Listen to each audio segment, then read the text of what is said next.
Did you then really think that we created you in vain, and that he should be never brought back unto us again?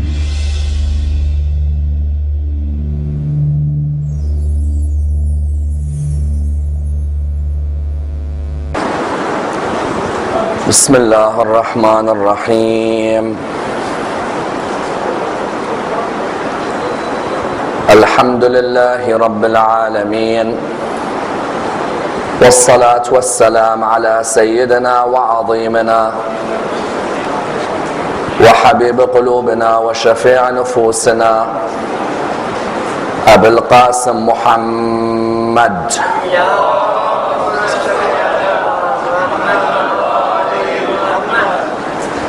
وعلى أهل بيته الطيبين الطاهرين وأصحابه الغر الميامين. الحمد لله الذي جعلنا من المتمسكين بولاية سيدي ومولاي علي بن أبي طالب. اللهم صل على محمد.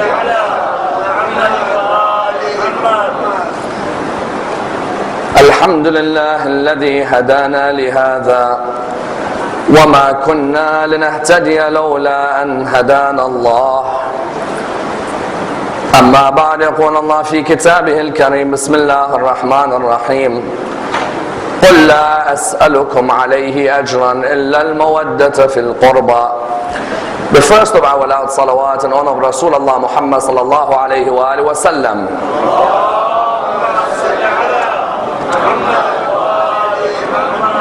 The second in honor of Amir al-Mu'mineen Ali ibn Abi Talib.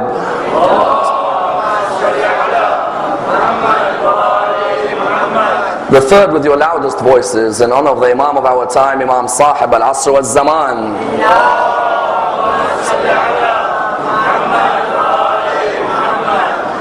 There is a request for the brothers at the back to please come as close to the front as possible to make room for the brothers coming in. Sallu ala Muhammad wa ali Muhammad.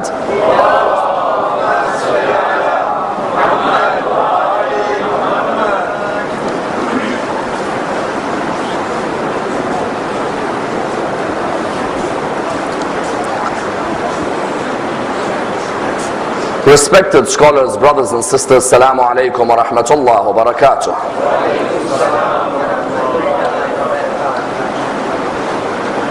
For the next 15 nights, we will be examining the biographies of the members of the household of the Prophet Muhammad sallallahu alayhi wa alihi wa sallam.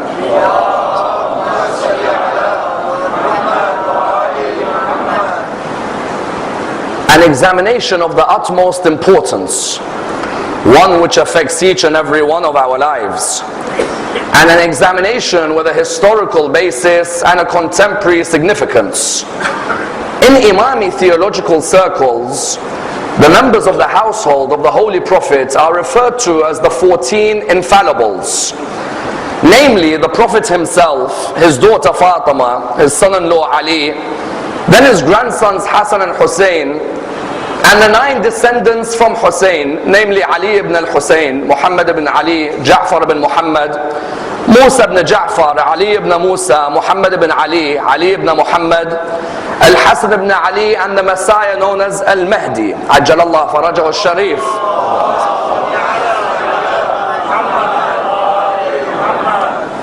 The principal aim of this examination is threefold.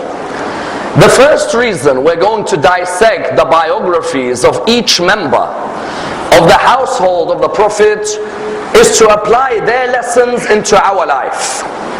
Because when we dissect the lives of these personalities, we ask ourselves, what of their life over 1,000 years ago affects our life today in 2011?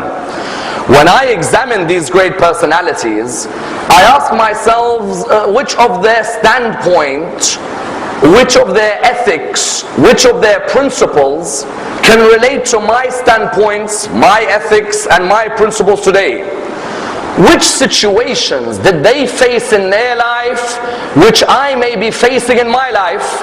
As in, when we come to dissect the life of every one of these leaders, it shouldn't just be a theoretical discussion about when they were born, or how many children they had, or who they were married to. That part of knowledge is important. What it should really be is a practical discussion which examines the way their life affects our life. Which circumstances did they fall in, which we may fall in as well? And that's why, what do you find? You find that the first of the important points in dissecting the biographies of these 14 is that we want their lives to relate to us. Because many times people always say that when people discuss the biography of the 14, we don't relate history to our life today. We hear all these great stories, but we don't see a relationship with what we face today. The irony is, every one of those 14 at one point or another in their life faced a situation which we will face in our life. Either they had situations or circumstances with their family, or with their friends, or with their enemies, or with people of the same faith, or with people of different religions. We find that each of them faced circumstances, and we need to dissect how they reacted to those circumstances. At the end of the day, when we take them as role models in our life, it's not simply role models because they are from the line of the Prophet. There were many from the line of the Prophet. Rather, these members from the line of the Prophet were the one who in many Islamic traditions he narrates you should hold on to. Therefore, the first point as to why we're going to dissect their biographies is so that we take as many lessons from the anecdotes from their lives as is possible. As in, there's no point me just taking lessons in my life from Ali ibn Abi Talib only, or from Hussein only. Which lessons can I take from Musa ibn Ja'far? Which lessons can I take from Muhammad al-Jawad? Which lessons can I take from Hassan al-Askari? There is a tendency in our communities to focus on a couple of imams from the Infallibles and neglect many of them. This series of lectures on the first point will seek to dissect every imam every night and ask ourselves which lessons from their lives are applicable to us. That's the first point. The second point in examining the biography of the 14 Infallibles is that there are 4 key questions every human being will ask in their life, which these 14 have answered in their life. What are these 4 key questions?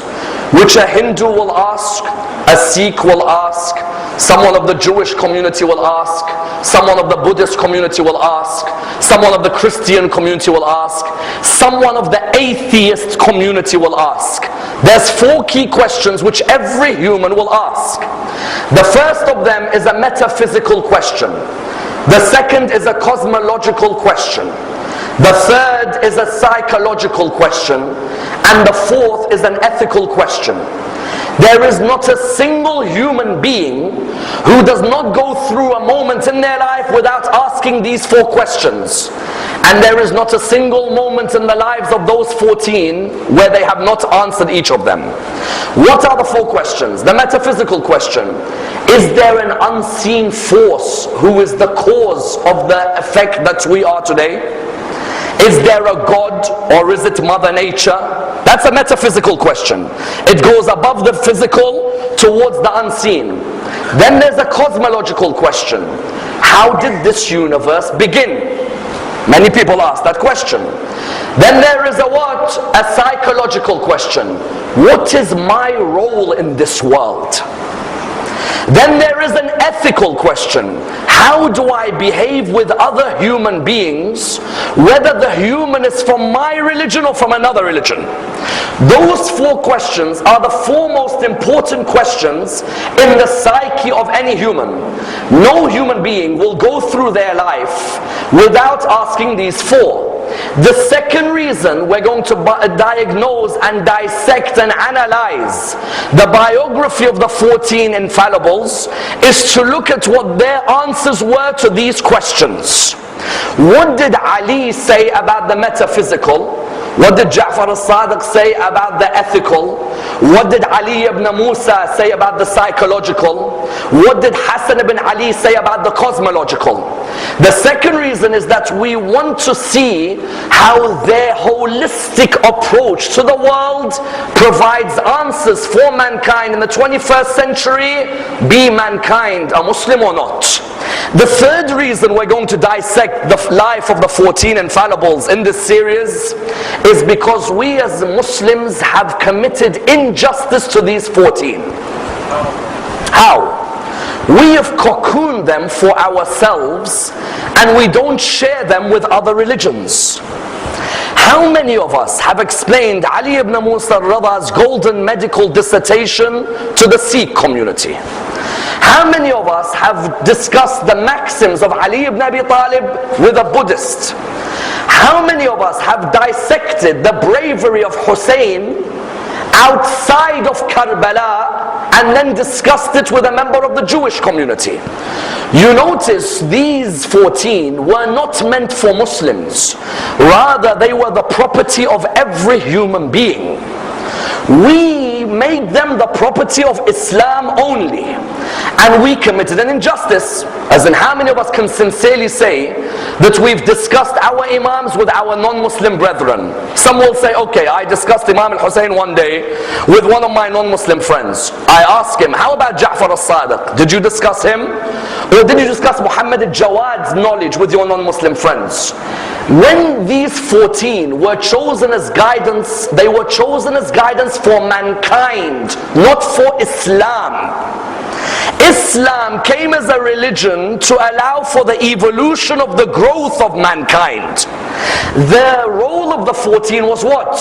Their role was to allow for the growth and the evolution of the human being, but any human being, not just the Muslim being. Notice Gandhi. Does anyone ever say Gandhi the Hindu, or do they say Gandhi the humanitarian? When they look at Luther King, do they say Luther King the Christian or Luther King the humanitarian? What we need to do at the end of this series is take the Imams of Al-Muhammad and the leaders, the infallibles, out of the cocoon of Islam and allow the whole world to learn from their lives, from their principles and from their ethics. Generosity, is it an Islamic principle or a human principle? Patience, is it an Islamic principle or a human principle? Forbearance, is it an Islamic principle or a human principle? All of the traits from these Imams are human principles. Any human being can relate to a patient human being. You don't need to belong to Islam to say patience is a virtue. The third reason we'll dissect their biographies is to allow them to be seen as human role models. That's why tonight, as an introductory lecture, tonight I'd like to focus on one area before I begin tomorrow with the Holy Prophet's biography. Tonight, the first questions I want to ask are questions regarding my methodology in reconstructing Islamic history. And I'd like to ask a number of key questions. Number one, can we reconstruct Islamic history, or is history his story? Number two, how important is intertextuality for us to have a rounded picture of these 14's lives? Number three, what are the sources we're going to use to discuss the lives of the 14? And why is it important that we use our sources and sources from other schools in Islam? Number four, these 14, or indeed these 12, was it a made up notion after the 12th Imam went into Ghaibah? Or is there evidence before the 12th Imam of discussions concerning them? And number five, why is it important for the biblical religions like Judaism and Christianity to discuss the lives of the infallibles? Because of the chapter of Genesis in the Bible. Let's discuss this and dissect it with an introduction to the biographies. The first question that arises in the discussion of the biographies of the Infallibles is, can we really reconstruct Islamic history reliably? What do I mean? There are certain people who oppose this reconstruction of Islamic history. Why? They say that we have two problems with reconstructing early history, as in when I'm going to be discussing the Prophet's life and discussing the life of the Imams, I'm going to be discussing the first 300 years of Islamic history, isn't it? From the time of the Prophet until the time of the 12th Imam, it's the first 300 years of Islamic history. There is a school known as the skeptic school, who say that Islamic history cannot be reconstructed reliably. And they say there are two reasons we cannot reconstruct our history. The first reason, which is a very interesting reason, is that they say all the books which I'm going to use as references for the dissection of the lives of the Infallibles were books which were written after the year 300. So they turn around and they say, how could you rely on books which are so late to discuss people who were so early? What do they mean? They say early Islamic history was oral, it wasn't written. In the time of the Prophet, they say everybody used to narrate the history after the Prophet died orally. I heard Rasulullah say, I saw Rasulullah do. It was all oral. They say it was late in Islam that you wrote down your history. So the first objection they have in reconstructing Islamic history is, your written material on early history is very late. How can you be so sure that your written material discusses something 300 years before? How can you be so sure that it's reliable?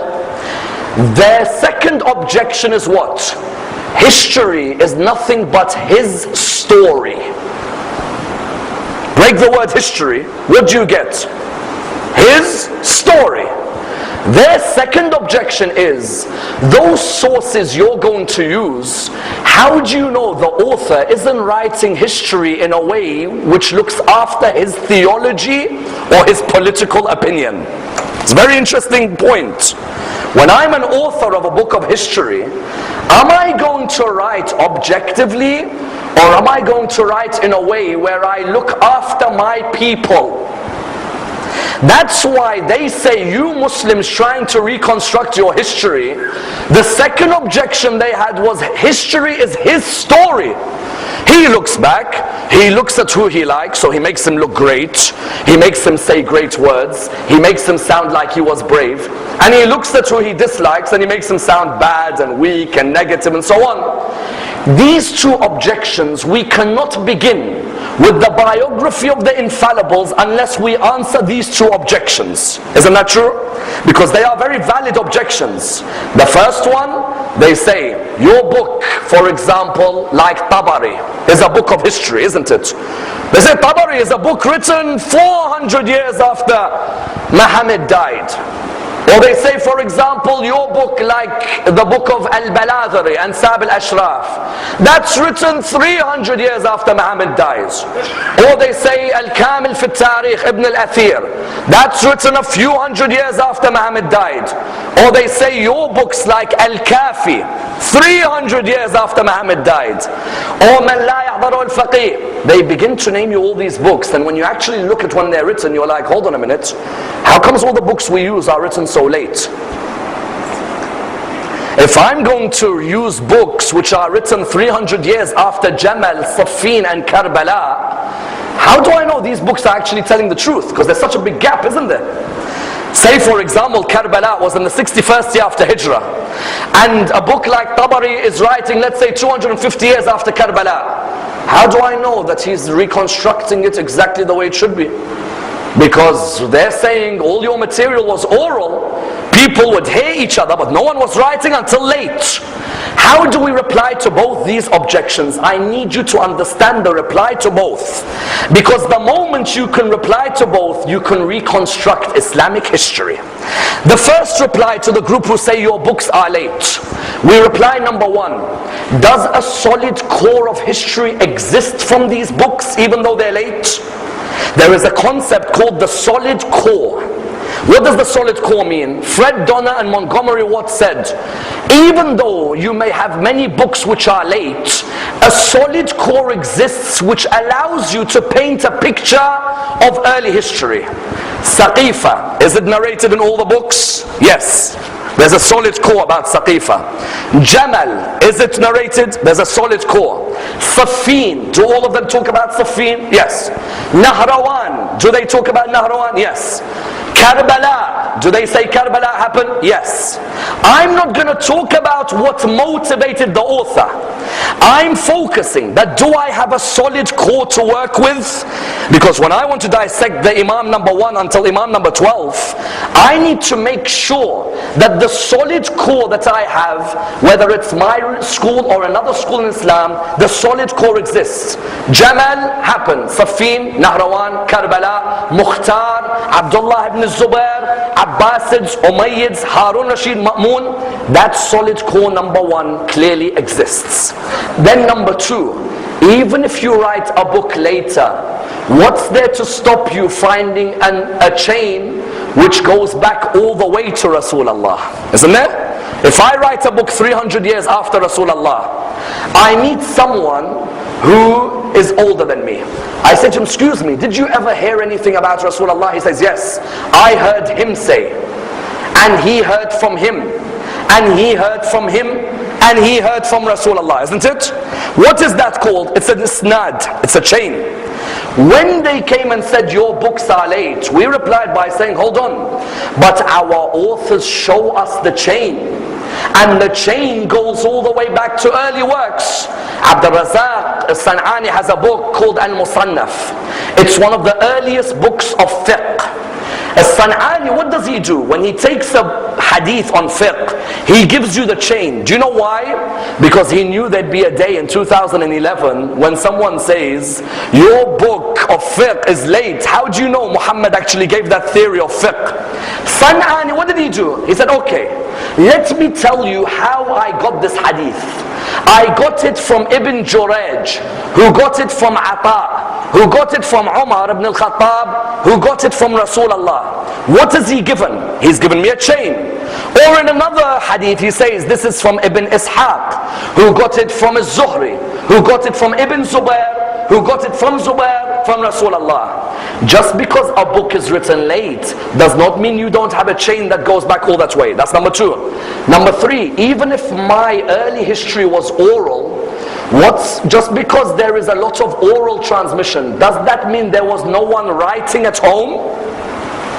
When you tell me early Islamic history was mainly oral, I reply by saying, okay, most people were narrating orally.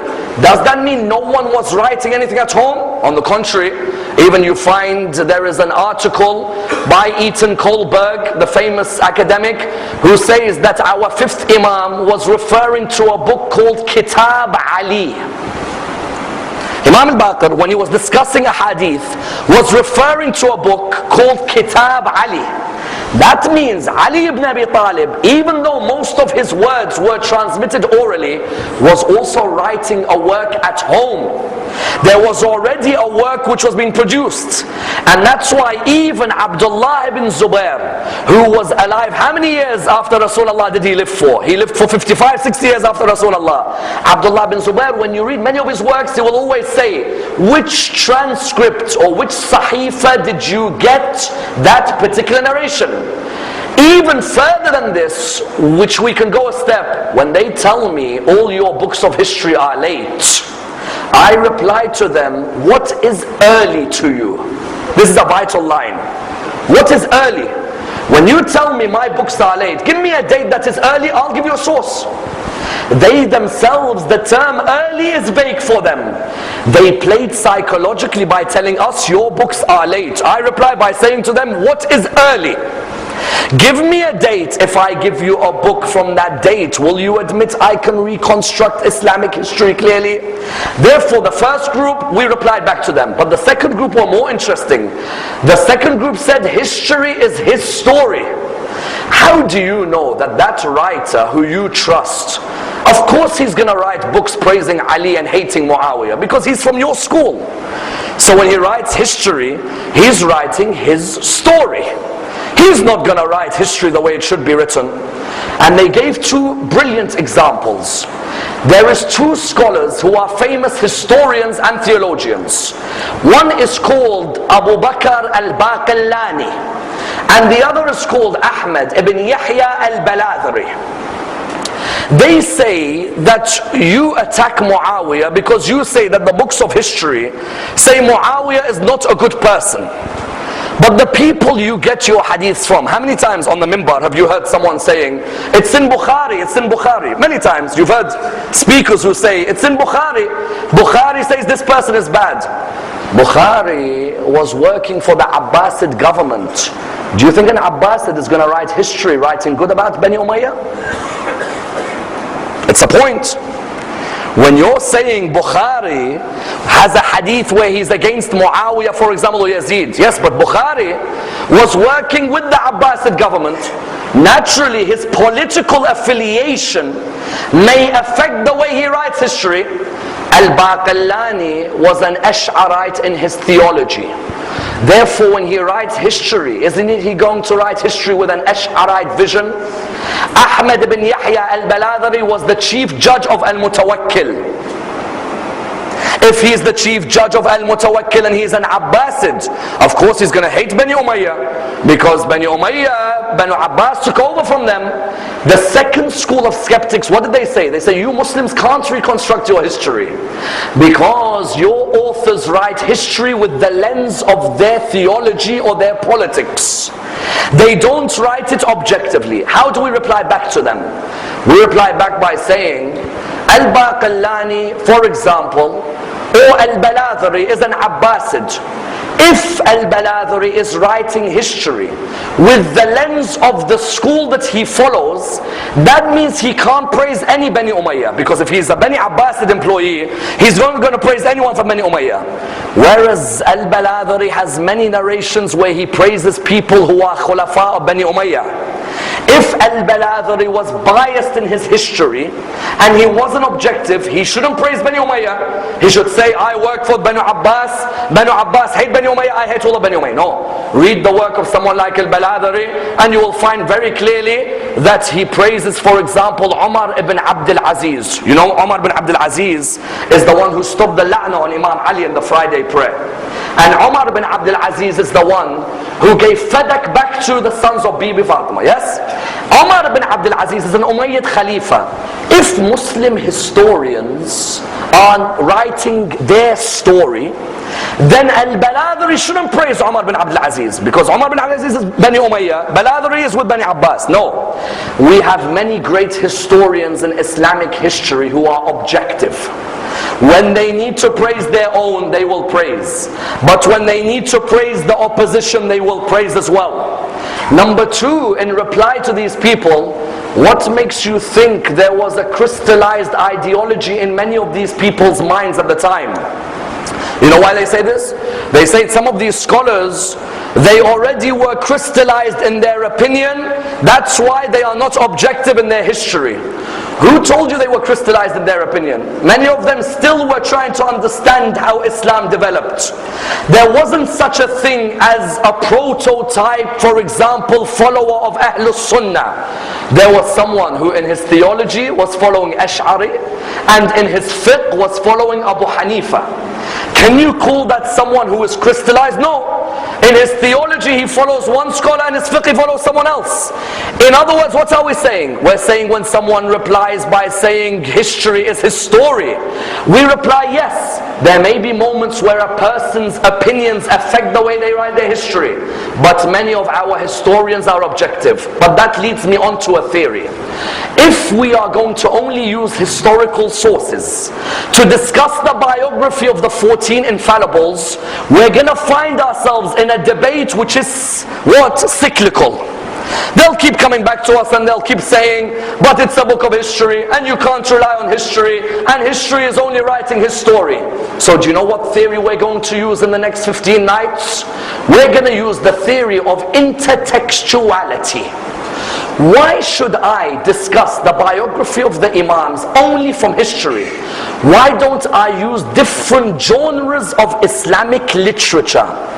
Kristeva was the person who began the theory of intertextuality. Do you know what she said? She said, when you want to discuss a particular figure in history or a particular nation, don't discuss them from one genre of literature. Use different genres of literature and discuss them, because you will allow yourself to see different codes of knowledge coming out from different areas of literature. What do I mean? I mean, why should we focus on history? Why don't we also use books of jurisprudence, known as books of fiqh? And why don't we use books of theology, known as books of kalam? And why don't we use books of bell letters, known as books of adab? When I want to dissect Ja'far as-Sadiq, I don't need to just look at history. If I look at history books for Ja'far as-Sadiq, someone will come to me and say, but that historian is good with Ja'far as-Sadiq. So I say, okay, I won't just use books of history. I'm going to look at Ja'far as-Sadiq and all of the books of history, and the books of fiqh on Ja'far as-Sadiq, and the books of theology on Ja'far as-Sadiq, and the books of adab, Arabic literature on Ja'far as-Sadiq. Tell me, won't that give me a more whole picture of Ja'far as-Sadiq? Too many people, when they dissect the Imams, what do? They use only books of history. And then someone comes and says, well, how's this book reliable? Okay, what we're going to use is different genres of literature. Someone's going to turn around and say, why different genres of literature?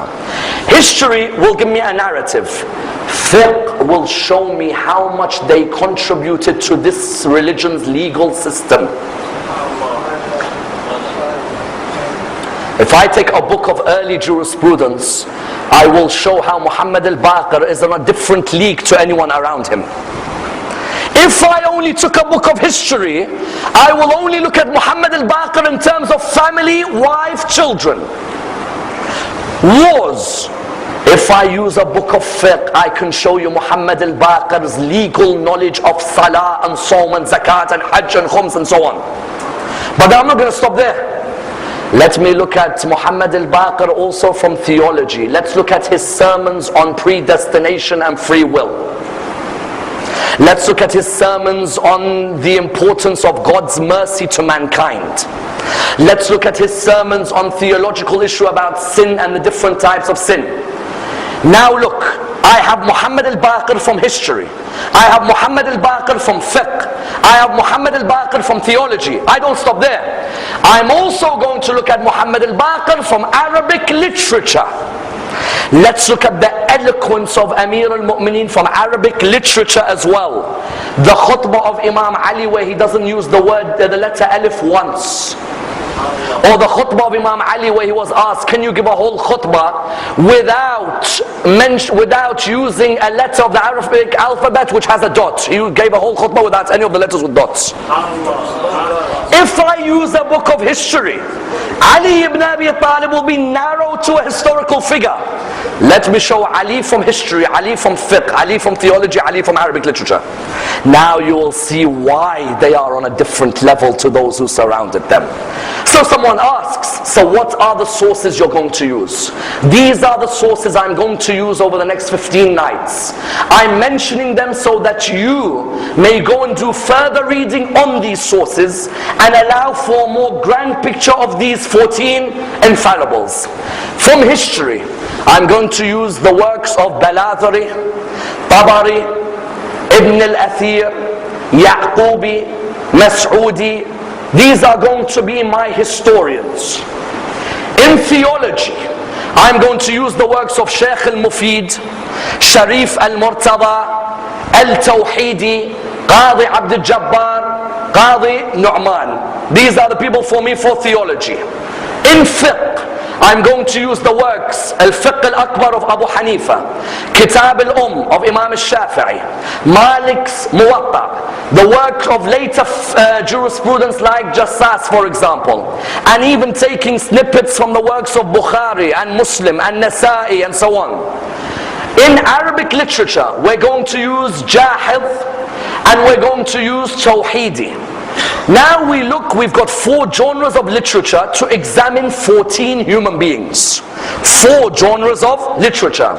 Are these the only sources I'm going to use? No, I'm going to add you more sources. We're going to use, for example, Abu al-Faraj al-Asfahani's, for example, we're going to use Maqatil al-Talibiyin, Kitab al-Aghani is going to be used as well. We're going to use the works of later historians and academic specialists like Aqad, Tustari, Lawasani, Amin. Even, for example, the works of someone like Ibn Amda and Ibn Anba. You will use all of these works.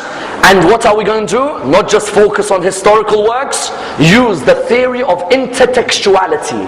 Let's see how these texts, when they mix with each other, provide you with the holistic figure that is a member of the household of the Prophet. But then a question arises from the beginning. The question is an interesting one. Name me a hadith. You want to discuss these 14, or you want to discuss these 12. Someone comes and says, name me or give me the reference of one narration which mentions the Prophet talking about these 12, but before your Mahdi went to occultation. Why? Because there's a theory which is being spread now that the idea of the Infallibles is an idea which was concocted after the Mahdi. Now they have a point in which area? They have a point that it's not easy to find a narration where the Prophet says, these are the 12 Imams after me by name. Someone will say, Sayyid Ammar, it's in Al-Kafi. Yes, but Al-Kafi is written after the Ghaibah. Someone says it's in Man La Yahdaruhu Al-Faqih. It's after the Ghaibah. Someone says, for example, Wasa'il Al-Shia, after the Ghaibah. Bihar Al-Anwar, after the Ghaibah. Yanabi' Al-Mawadda, after the Ghaibah. The theory is therefore that they say that your idea of 12 Imams after the Prophet, you want to discuss them, you don't even have an early narration about the Prophet mentioning them. All your narrations about them somehow come to us after they've all died. Why shouldn't we suspect that someone came later and formed a theory where he picked out 12 and he said that the Prophet said follow these 12? And I tell you, you can go to many scholars, and if you want to do it, play devil's advocate. Go to many scholars and say, Maulana, can you show me a hadith where the Prophet says, these are the 12 after me, and these are their names? But show me a hadith in a book which wasn't written after the Ghaibah, in a book which was written during their lives. The moment you can answer this question, then you can move on with the discussion. And I tell you, it's not an easy question to answer. Because there are many who come and tell you, discuss the Ma'soomeen, follow the Ma'soomeen. Tell him, excuse me, where is the hadith about these Ma'soomeen? Because I see the hadith is very late. He'll say, yes, there is a chain which goes back, which we can give as an argument, no doubt. But give a more simple argument to this area. What is the more simple argument? We do have references which we can build to highlight why we need to discuss these 14 or these 12. First, in the book of Al-Bukhari. Al-Bukhari lived in what time? From 196 Hijrah until the middle of the 3rd century. Al-Bukhari is the famous Sahih. In that Sahih Al-Bukhari, he mentions very clear that Rasulullah says, after me there will be 12 caliphs, all of them are from Quraysh. Already there you have the number 12, isn't it? That's the first point. Bukhari wrote Sahih Al-Bukhari after Imam Zaman or before? Before. Bukhari wrote his book from, you're looking at, let's say, the time of the beginning of the 3rd century, before Imam Zaman. Then number 2, you have Imam, 6th Imam, had 400 usul. His disciples would write his hadiths. From these 400 usul, only 16 remain. There's an article on these usul by Eaton Kohlberg, professor of Islamic studies at Tel Aviv University. Which university? Tel Aviv. Eaton Kohlberg has an article where he talks about the usul of Ja'far as-Sadiq, which of them remain. Many of these usul, many of these hadiths were burnt out or removed. Only 16 remain, and they're in Iran. They've remained. The manuscript has remained. Of these 16, there is one which is a vital one, which is protected today. The manuscript called Al-Asl, the Asl of Abu Sa'id Al-Asfari. This hadith is of a man called Abu Sa'id, lived in the time of Imam al-Sadiq. The manuscript is with us until today. It's been protected. Abu Sa'id says that the Prophet said, there are 12 successors after me, and he named them from Imam until Imam. Number 2. Number 3, the great companion of Ahlul Bayt, Fadl ibn Shadan, has a book called Kitab al-Ghaybah. Fadl ibn Shadan was a companion, according to some, of the 8th, 9th, 10th and 11th Imam. And he's the one who has the hadith about the 12th Imam. Fadl ibn Shadan has a hadith where the Prophet mentions the names of each of the 12. Fadl ibn Shadan came after Imam Zamana or before? Before. If he came after them, people will say, you made up this theory. When you had 12 names, you made them up. No. In the time, then we have a Zaydi leader. You know our Zaydi brothers in Yemen. One of their great leaders, Al-Rassi, was living in the time of our 10th Imam. He has a book called Ar-Rad al-Rafida, a reply to the rejectors. Because you know they call the Imamis rejectors. In the book Ar-Rad al-Rafida, he talks about our 10th Imam. What does he say? He says, and the 10th Imam of the Rafida. Ar-Rassi is living in the time of the 10th Imam. He doesn't say Ali al-Hadi. He says no, the 10th Imam of the Rafida, proving that the idea of Imams was not an idea made after Imam Zaman. Was an idea which was already in the time.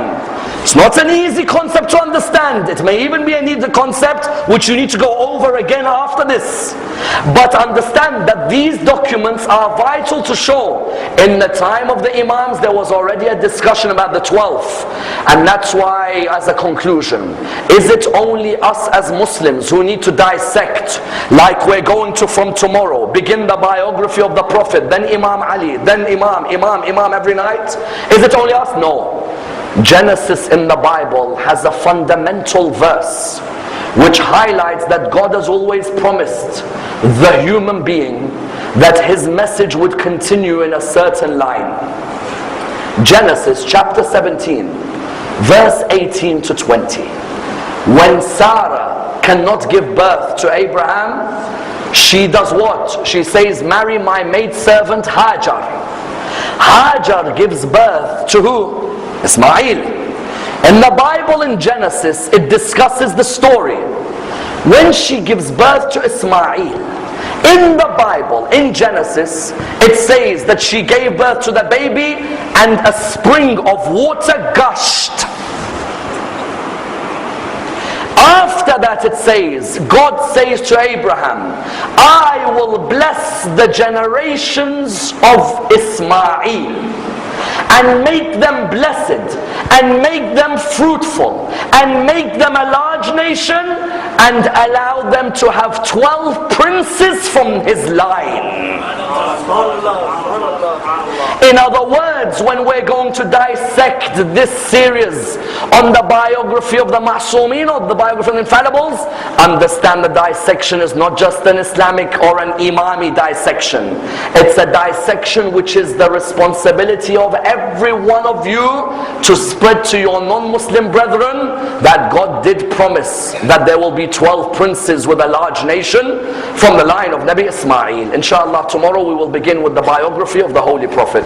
Let's pray to Allah subhanahu wa ta'ala to raise us with Muhammad and Al Muhammad and allow us to be amongst the companions of Imam Sahib al-Asr wal-Zaman. Raise us with the Imam of our time and allow us to receive his intercession in this world and the hereafter. We pray to Allah subhanahu wa ta'ala with the Surah Al-Fatiha, but before it the loudest of your salawat.